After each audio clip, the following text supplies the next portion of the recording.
The rise and fall of Splash Mountain.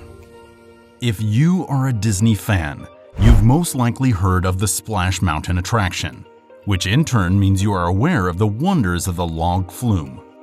This amusement ride, consisting of a water flume and hollow logs or boats, is modeled after the animated sequences from Disney's 1946 film Song of the South. It is arguably one of the most popular attractions at Disneyland. Needless to say, since its inception, Splash Mountain has never failed to amaze Disneyland thrill seekers. In today's video, we'll go over several important details about Splash Mountain that you're probably unaware of.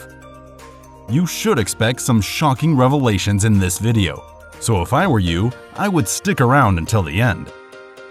Before we start splashing around, don't forget to subscribe and hit the like button below. So yeah, let's get right into it. History of the ride and the movie it was based upon. The world-class attraction now known as Splash Mountain was born in 1983, when Imagineer Tony Baxter set out to attract more visitors to what was known as Bear Country at Disneyland. At the time, there was only one animatronics-based attraction called Jamboree of the Country Bears, which was not popular with younger visitors. Because of the typical design for the one-time thrill of getting wet, a log flume ride was considered somewhat beneath Disneyland's ride quality. So despite the efforts of Dick Nunis, the ride was initially rejected because it was deemed inferior when compared to other attractions at Disneyland. After Baxter's incorporation of the Briar characters and the realization that a classic Disney backstory would distinguish this theme park attraction from competitors, the other Imagineers with whom Baxter collaborated began to consider developing a ride called Zippity River Run, which would incorporate elements from Disney's Song of the South. However, it wasn't until then CEO Michael Eisner, 1984 to 2005, intervened that the attraction was named Splash Mountain. This was done in the hopes that the name would help promote the upcoming Splash, starring Tom Hanks and Daryl Hannah. A connection that, to put it mildly, modern fans of this ride would find completely unbelievable. Eisner is said to have invited his children to the pitch meeting to gauge the level of interest among those of a younger age, to entice a greater number of adolescents and young adults. When Eisner's son gave the project the green light, the project for Splash Mountain was officially put into motion. The Splash Mountain development plan was first shown to guests in January 1987. At the time, Disney executives were confident that the association with the film on the verge of becoming controversial would have no negative impact on the project because it would be limited to only animated characters from the Song of the South. The film's focus was shifted away from the character of Uncle Remus and toward the people who appeared in the stories he told, allowing the filmmakers to avoid potentially contentious issues. Bear Country was a theme that worked well with the characters Brer Rabbit, Brer Fox, and Brer Bear, all of whom had walk-around roles in the park over the years. The characters never looked out of place, even when the Song of the South backstory wasn't included in the Splash Mountain attraction when it first opened. Bob Iger, Disney's CEO from 2000 to 2020, stated unequivocally that he did not believe the film had a place in the current iteration of the Disney company. As a result, the film was never directly associated with Disney again, but we will get to that in a bit. The infrastructure for the ride was first developed in April of 1987, quickly exceeding its original budget and becoming one of Disney's most expensive projects to that point. In 1988, Bear Country at Disneyland was renamed Critter Country to match the new attraction that was being built there. The project was finally ready to open in 1989, though not everything went as planned. Splash Mountain's opening date was delayed by more than 6 months, while engineers worked out the kinks in this cutting-edge project. The opening was pushed back on several occasions. One of the difficulties was the splashing water drenched the test riders. Furthermore, structural changes were made, resulting in an altered underside of the ride vehicle. Even though Splash Mountain was one of the most anticipated rides at Disneyland, it didn't open until July 17, 1989, and it wasn't until then that plans to put the camera in were made public. The grand opening of Splash Mountain. Splash Mountain was supposed to open in January 1989, but it was delayed until the middle of February due to technical difficulties. In an amusing turn of events, the test riders, who were executives from the company, were thoroughly drenched rather than sprayed with water during the ride. The attraction had been shut down for a few months due to the need to redesign both the boats and the ride itself to produce less of a splash, which is quite ironic, seeing how the attraction is called the Splash Mountain. As a result of this delay, the ride's opening date was further pushed back to the middle of July 1989. The boats were redesigned so that they were lighter, could hold fewer people, from 8 to 7, and had an underwater scoop to keep too much water from getting in. Eventually, Splash Mountain opened to Disneyland guests on July 17, 1989. A 1-hour television special, Ernest Goes to Splash Mountain, was produced to commemorate the opening.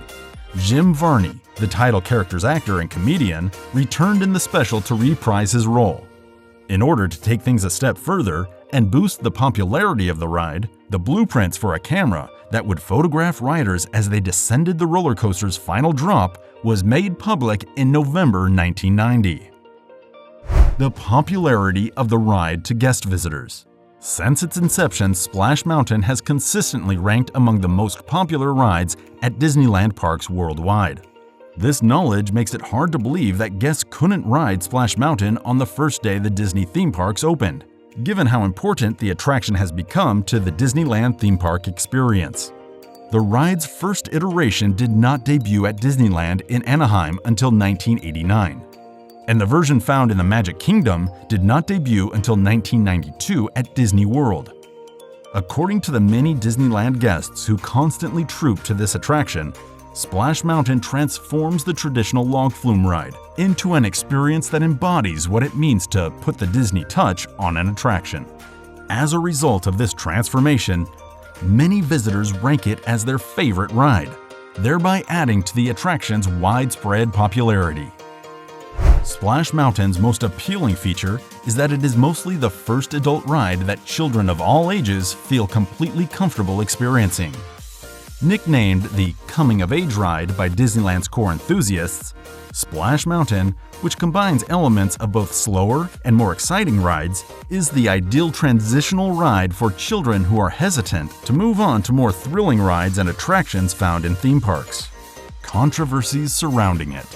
Most, if not all, controversies surrounding the Splash Mountain attraction we all know and love arise from the fact that it is based on the film Song of the South, which was first released in 1946, but wasn't shown in theaters until 1986.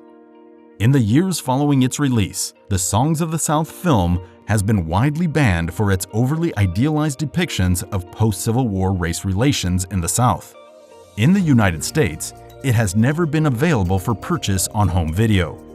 The impending removal of the ride has sparked outrage among fans of the attraction, who have already begun stockpiling merchandise in the aftermath of Disney's announcement that it will inevitably be replaced. To the sheer horror of some dedicated fans and the delight of many others, Disney has already taken other steps to eliminate Song of the South from its theme parks, such as removing the song Zippity Doo-Dah from background music loops. Both Walt Disney World and Disneyland have revamped their Jungle Cruise attractions to address the ride's negative depictions of native people.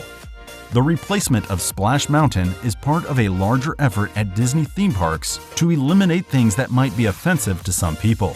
To many, this is a step in the right direction towards making Disneyland an entertainment paradise for all and sundry. The eventual plan to retheme the ride to Tiana's Bayou Adventure instead. Disney has revealed a name, Tiana's Bayou Adventure, and an expected opening date for the updated attraction. Tiana's Bayou Adventure will be inspired by the 2009 animated film The Princess and the Frog. Tiana's Bayou Adventure is set to open in late 2024 at Disneyland and Disneyland World's Magic Kingdom, according to a company announcement made on Friday, July 1, 2022, at Essence Fest in New Orleans. Stella Chase, the daughter of Chef Lee Chase, who inspired Princess Tiana's storyline in the film, joined them on stage at the French Quarter's Preservation Hall. Jennifer Lewis, who played Mama in the film, also performed at the event. According to a statement by Charita Carter, Walt Disney Imagineering's executive producer of Relevancy Activations, in many ways Tiana's Bayou adventure resembles a love letter to New Orleans. Tiana's second act is about a community working together to achieve something extraordinary. Much like the musical city that inspired this attraction, it draws our attention to a universally applicable eternal truth. If you do your best every day, good things will come your way. That is a song to which we can all add our voices. Anika Noni Rose, the actress who voices Princess Tiana, stated in June that their reimagining would premiere in 2024. Rose revealed on the show Live with Kelly and Ryan that they are making a ride and it will be out in 2024. Disney first said the ride would open in 2020. It will have a new storyline that follows Tiana as she plans a Mardi Gras party with Naveen, Bruno Campos, and Louis, Michael Leon Woolley. According to ride plans, riders will float along colorful canals while music from the movie plays in the background. The Disney team also stated that they visited New Orleans and spoke with local academics, chefs, musicians, and cultural institutions to immerse themselves in the city's culture and history, and incorporate it into the overall aesthetic of the ride. The change to The Princess and the Frog is the latest in a long line of big changes to Disney movies and shows. We are eagerly looking forward to 2024 to find out what happens. What are your thoughts on this? Please share your thoughts in the comment section.